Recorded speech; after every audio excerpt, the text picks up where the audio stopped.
We will start in 20 seconds.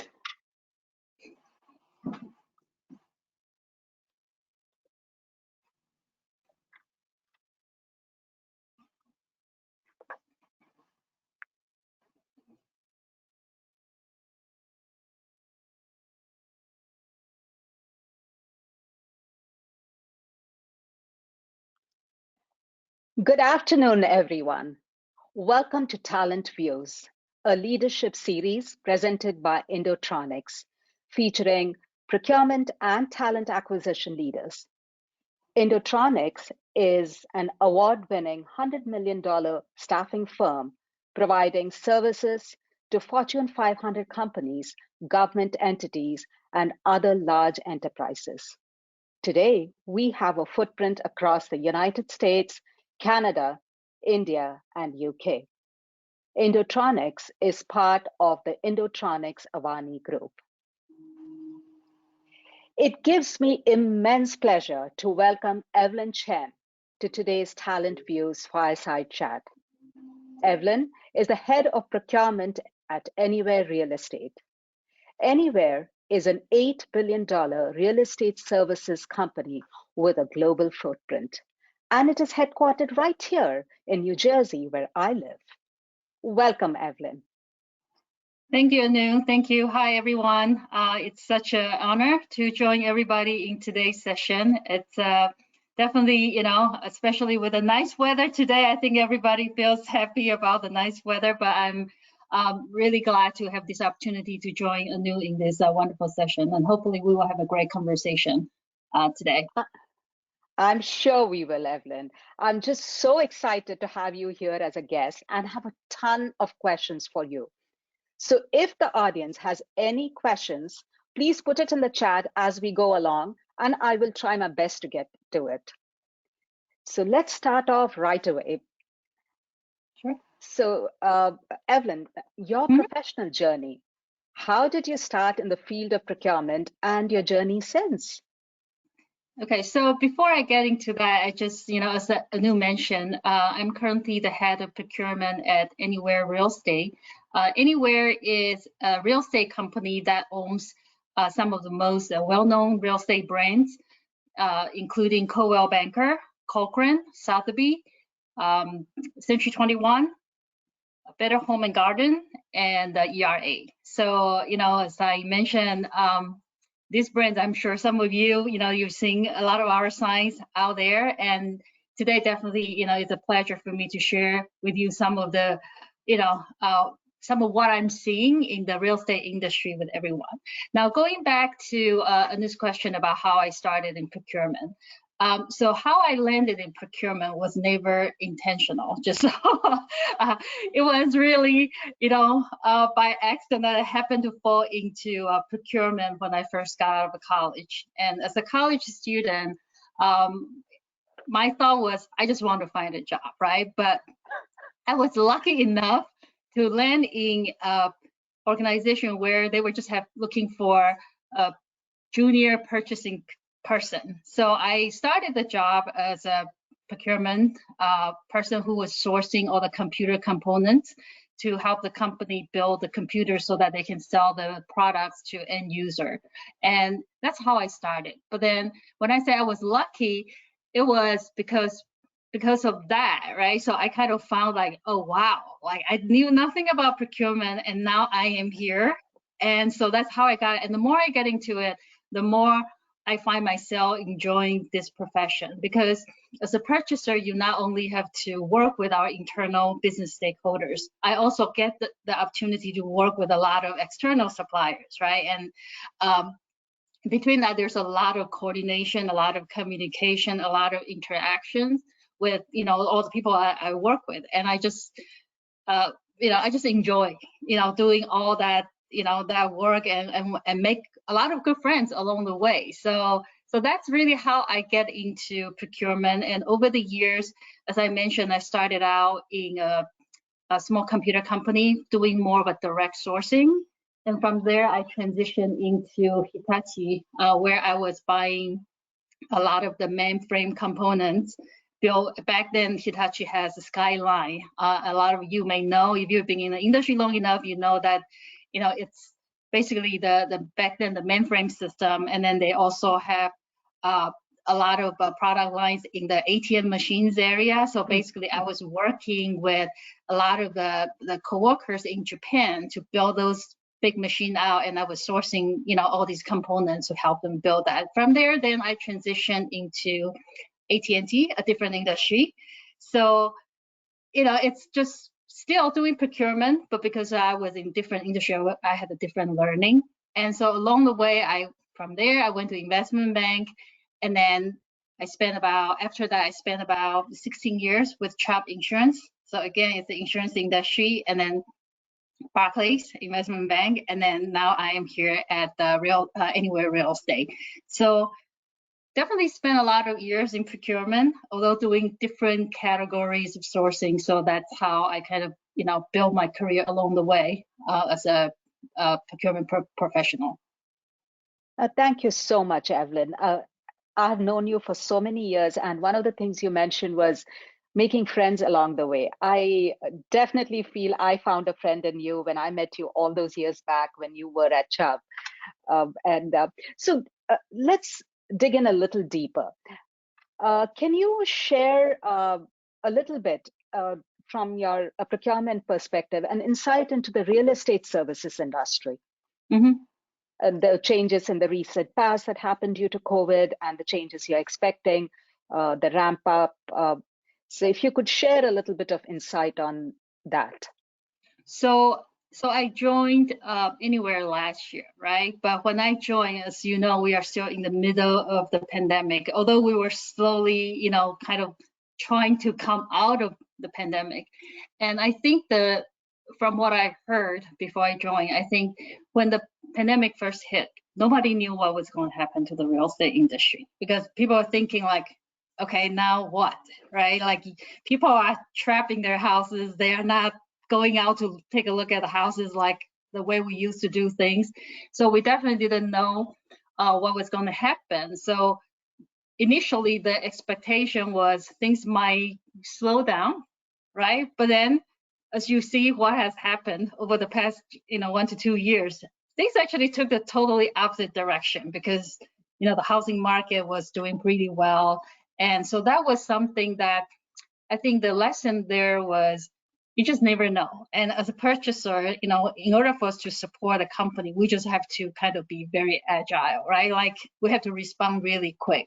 And in the beginning of the pandemic, as you all know, like when everybody has to transition from working in the office to remote, as a purchaser, we also have to work behind the scene, right? To make sure, okay, now everybody gets a laptop, everybody's able to connect from their home and do whatever they need to do, right? So to get things ready, so just to respond quickly to get us through that. And so yeah, the past 2 years it's been great, like in terms of the real estate industry, but also as the interest rates started to go up, and as we all know, we hear in the news every day that the overall market is getting a little tougher.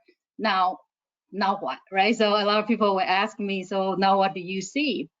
As a purchaser, I would say, going back to the same message, we just have to respond. And because of all the changes over the years, right, we also have to adjust how we are doing business. So because of pandemic, we start to move things virtually. And so then people are looking at the houses. They don't go out of the door. They are looking at the house. When they want to buy a house, they look at a house online. But then these are the type of things that as purchaser, we have to help support our company, right? To get the technology in and make sure that, we have everything that we need to respond to the customer's needs. So this is really the biggest change that I'm seeing, not only that how we work and where we work, but also how we respond to the market, its needs. When we were discussing this while prepping for the call, you made a very interesting point on why the name of your company changed. I'd love for you to share that little tidbit. Sure. Because it relates to what you were saying. Yeah, so sure. So some of you on this call may know that Anywhere, the company name used to be Realogy. And then in May, our CEO, so we had an investor day event. And at that point, our senior executives made the announcement that we were changing our company name from Realogy to Anywhere. And so when I first heard the name, I was like, Anywhere, that's interesting. But as our CEO explained the idea, where that came about, and what's the vision, and that I totally got it. So what he explained was, as we are, writing on all these changes, we have to respond again. But then the whole home buying experience has to change, because it's no longer the traditional, you make appointment with a real estate agent, you go see the house and all that. No, I mean, this day and age, everybody rely on technology so much. So our vision is to be able to enable that whole experience online as well. So you basically can transact your real estate transactions anywhere. And that's really where Anywhere comes about. So you can be sitting in Hawaii, but you are buying a house in New York, right? That's basically the idea. And so when our CEO shared that vision with us, I totally got it. I was like, wow, that is so cool. And as a purchaser, I'm excited too. I'm very excited to support that vision, thinking that, just think about it, I can be sitting here talking to you, but meanwhile, I can be buying a house somewhere without having to step foot out of the door. Uh-huh. I thought that story behind the name was really interesting, and I wanted you to share it with the audience. Now, a lot of what you do, Evelyn, as you mentioned, it is working with teams, outside suppliers, internal stakeholders. How are you managing that change in this remote hybrid environment?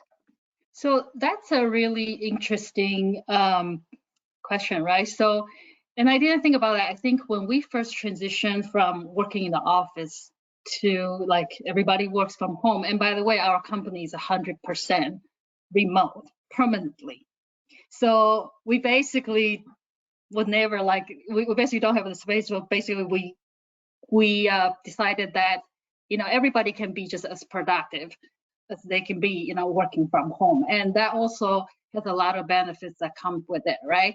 But now here's the other side of it, is like, now how do you connect with your team?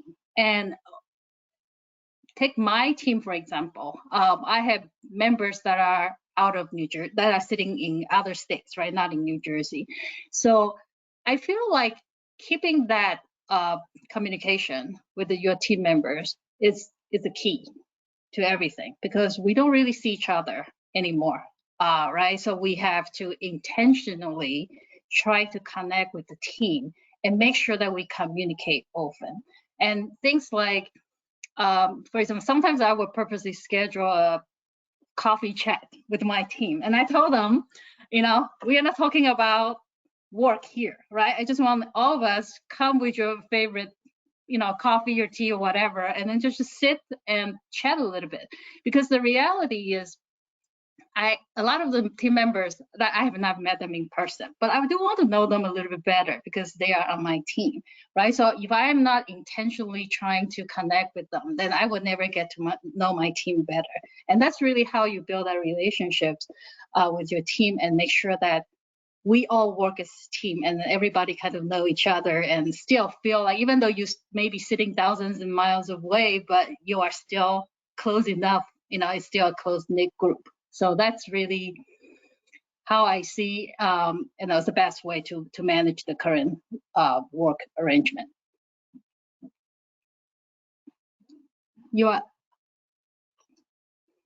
One would think after 2 years of being in the pandemic, I would have learned, but no, obviously I didn't. So I loved the use of the word intentional. And we hear it a lot these days, even in context of diversity. It's not just about doing lip service to things that I want to have a great team or great diverse structure or whatever. It has to be an intentional thing and actions to follow it. So now I'll go in a little deeper in an industry that we work in. From your perspective, what do you see as the future of talent acquisition?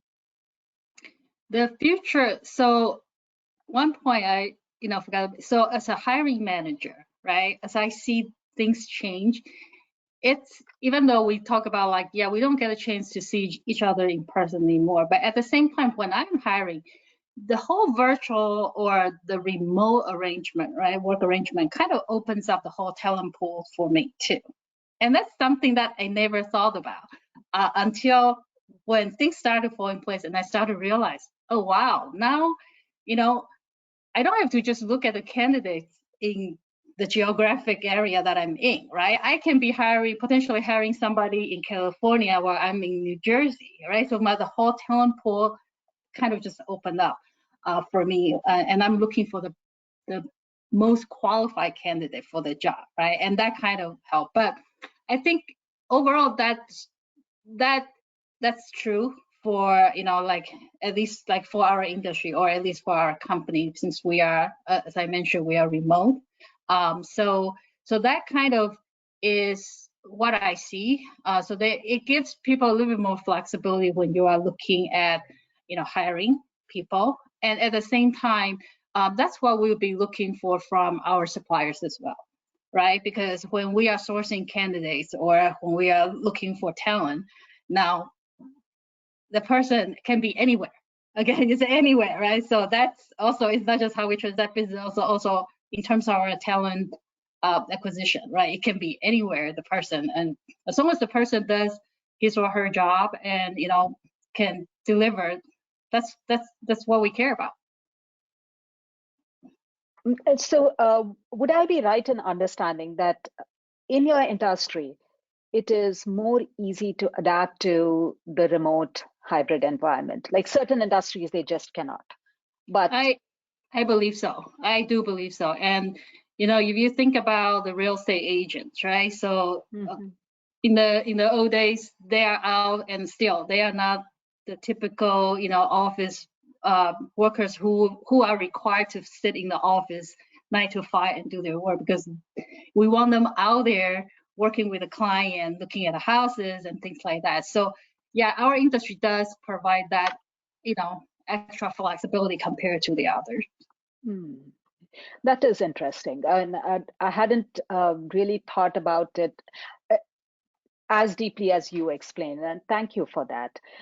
So now that you mentioned suppliers and how they can meet you halfway, what, in your perspective, makes for a supplier who works as a true partner? You can share an example if you feel comfortable. A true partner to me is a supplier that will listen to our needs, the customer's needs, and not insist on selling what they want to sell. And I think you'll understand what I'm saying. So I'll give you a recent example of a supplier, and this is kind of the supplier that the kind of supplier that I would try to shy away from, because when I'm telling the supplier what I am looking for, and here's our company needs, and this is what our strategic plan is for the year to come, they basically just didn't want to hear what I'm saying, right? They still want to sell whatever they wanted to sell to me. And that's the kind of supplier that I would try to shy away. But a true business partner, a supplier that I'll consider as a true business partner, is the one that understand my needs, listen to what I'm saying, and then they go back and they try to come up with a innovative or creative solution that will work for both parties. And I know I shared this with you before. The way I work is that at the end of the day, my job is not to put the suppliers out of the business by nickeling and diming. I don't want to nickel and dime the suppliers and to put them out of business, right? Because putting them out of business doesn't serve me any good. So I want us to work as a team, as true business partners. So let's come together, tackle the business issues that we have in front of us. And I think that at the end, if we can come up with something that works for both parties, then that's a win-win situation for all of us, right? So I do have some suppliers that are very willing to listen. They will check in with me even when there's not a real business need, but then they will check in with me, hey, what is going on? And they even, some of them even put it like up in the front before we have that dialogue. They was like, hey, no expectation here, just on a checking, making sure that you guys are doing well, and if you have anything. But then that's how you build a relationship. That's probably the first step with a supplier, right? And then when we have that real business need, then I will remember, oh, there's a supplier that could potentially provide a solution that will satisfy my requirements. And then that's how we work together. And then over time, they also develop that understanding of our company, our business, and a lot of time they will come up with something really creative, even things that I didn't think about. They will come in and say, how about do it this way? And that's the kind of supplier that I would want to work with, right? Absolutely. In fact, I feel that in my role in BizDev, one of the things that has served me best is understand what your challenges are, and also make it a point to share what I do. If I don't open up and tell you, if I don't keep up the conversation open with you, you're not going to know what I bring to the table either. So keeping the conversation open, but not necessarily doing a hard sell all the time. Exactly. Right? Exactly. So, I know my business needs, and you coming in as a supplier, whatever you are selling, right? You are the expert. And then honestly, I have to rely on you telling me, like, in your industry or whatever technology that you have, you can tell me what your technology can or cannot do, right? And that's how we two come together and try to figure out what's the best solution that will be. And I agree with you. That's what I meant by, this whole business is about relationship building, in the sense that, we understand each other's, the strength and weaknesses, and so we can come together and try to solve that real business issue. Absolutely. Thank you, Evelyn. I really love that response. Because you talked about knowing each other's industry, so I'm going to ask you about the current environment. How is it affecting the hiring practices in your sector? So I think right now, with the uncertainty in the market, right, I can see that we are getting a little bit more cautious. Doesn't mean that we are not hiring. We are hiring, but we probably will focus more on the growth area. So earlier I mentioned, as we transforming our company from a more traditional, way of doing business into, more of an automated way of doing business, right? So there's still a lot of areas that we need support, that we need suppliers to come in and help us, and need talent to come in and help us, build that new business model. So that's what I meant by, we are hiring, but, obviously more cautious. We will want to focus on the areas that are going to help us accelerate the growth and to achieve our CEO's vision in the next, 3 to 4 years. Thank you for that candid response. I'll take a short pause at this moment, and the audience, if you have any questions, please put it in the chat box. I have my bunch of questions. I'll keep talking to Evelyn, so just make sure your questions are also there, because we just have a few more minutes left. While we wait for the questions, Evelyn, one of the questions I did have for you was, does your industry use temp labor in any form? It may be not the traditional way we understand temp labor, but in any other way that your industry uses. Temp labor? Yes. We do. And as a matter of fact, we do have, a staffing, like a temp labor program, right? So we do. And when you think about real estate, you probably naturally think about real estate agents, and but keep in mind, we are still, to support all the real estate agents, we still need a lot of the back office people, right? So we do have a program where we do hire, temporary employees to support all sorts of functions. It could be from, office, accounting, marketing, like all different area, even procurement, right? So a lot of the back office support functions that we do, uh, continue to look at that, and we have a program that we use to kind of source all these Mm-hmm. candidates. Yeah. Oh, thank you. And that now, after you started explaining it, I'm like, yeah, that makes sense. In your industry, it will be roles like marketing and office, and those kind of Yeah. roles are probably ones that play a huge role. Uh, Yeah.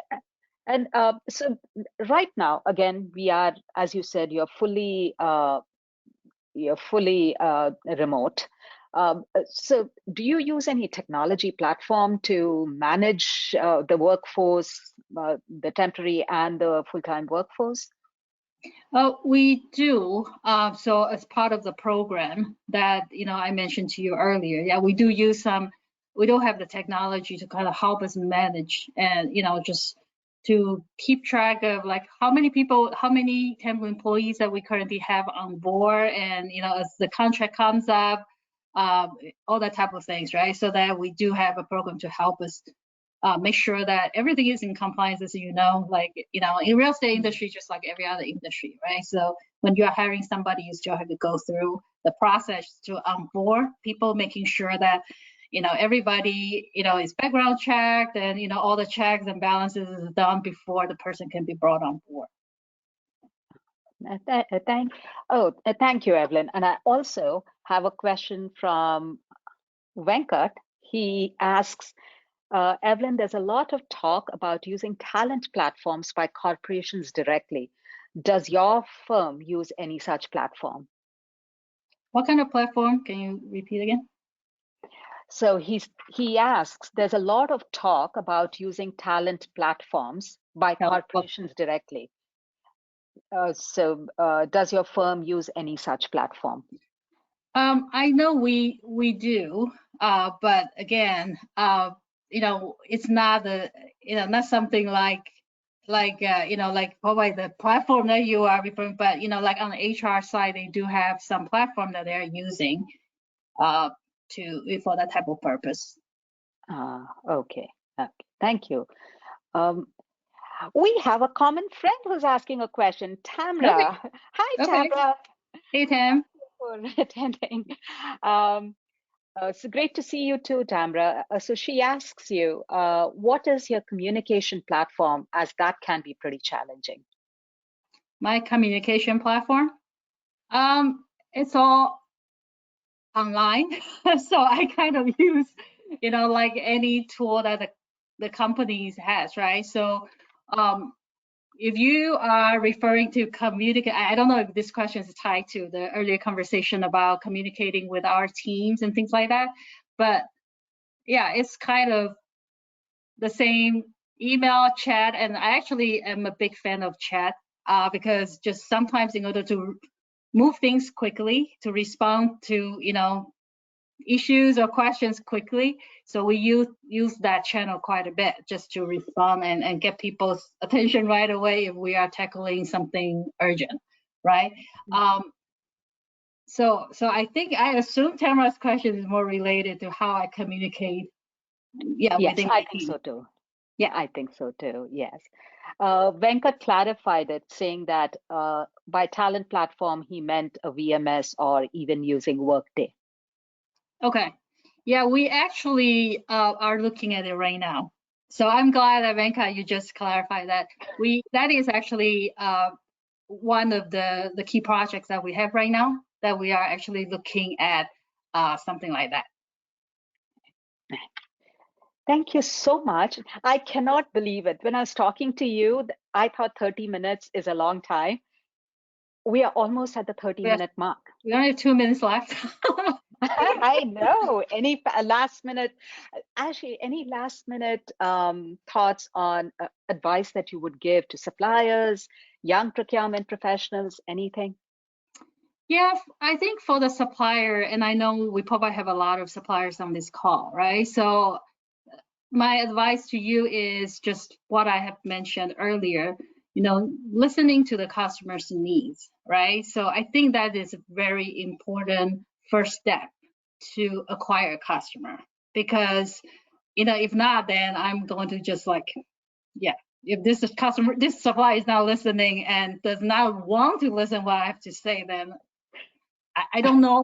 I don't know if we can really build a solid business relationship, right? So that's really my advice to the suppliers: just be genuine about what you have to offer, right? Like genuine about you working with the vendor, working with your customers, and then for the professional, like young procurement professionals, I think just be passionate, right? Have the passion for your job, and I think that's going to serve a long way. That will keep you in it, and just always think every challenge as an opportunity to grow. I think that's probably the best way to sum it up. Just as things coming, and things may get rough from time to time, but don't ever feel like, oh, this is a challenge that I'm at. But because sometimes that's how you actually get to grow the most, when you are trying to figure out, like, how do I solve the problem? And from that experience, you will be able to grow your career, or grow your personal professional capability the most. Yeah. Thank you. I like the use of the word passion. You have to be excited and passionate no matter what you want to excel at, right? Yeah. So, Like we all are passionate about our job. That's why so many years later we are still in it. I know, it still excites me. I still feel excited getting up in the day. And yeah, we did have one last question, if you can Sure. take it, and that is does Anywhere have a supplier registration portal where suppliers can register? We do, although I am in the process of revamping it. But meanwhile, if you want to send me email, that's fine. So my email address is pretty straightforward: evelyn.chen@anywhere.re. So Anu, you want to put it in the chat and share I that will with do that. everyone? Yeah, so we do have a portal, but yeah, I'm actually getting ready to revamp that as we are speaking.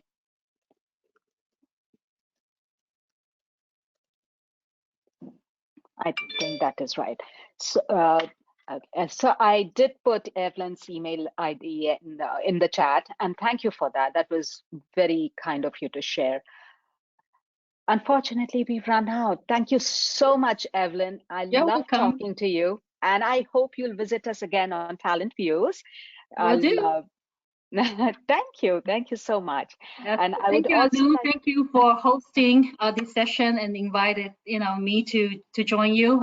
This is really something that I'm really grateful for the opportunity, and thank all the participants for jumping on the call today to spend the past 30 minutes with us.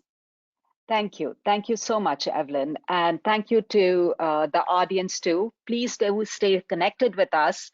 We are on all major social media platforms at Indotronics Avani Group, or you can send us an email, webinars@iic.com, or check us out online. Our website is www.iic.com. Thank you so much. Thank you. Bye.